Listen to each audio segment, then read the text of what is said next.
জীবনে কাউকে আঘাত করার আগে একটু ভেবে নিও, নিজে আঘাত পেলে কেমন লাগে।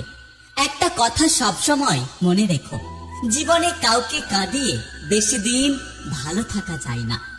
আজও পৃথিবীতে এমন কিছু মানুষ আছে যারা নিজের সুখের জন্য অন্যকে কাঁদাতে ভালোবাসে, আর এমন কিছু মানুষ আছে যারা নিজে কেঁদে অন্যকে সুখী করার চেষ্টা করে।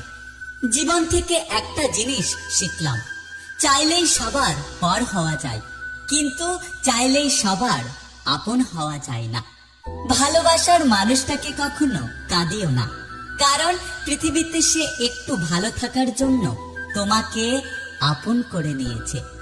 অনেক মানুষ আছে যারা মানুষের মুখের ওপর যা খুশি বলে দেয়, অথচ আমি কিছু বলার আগে চোখের দিকে তাকিয়ে ভাবি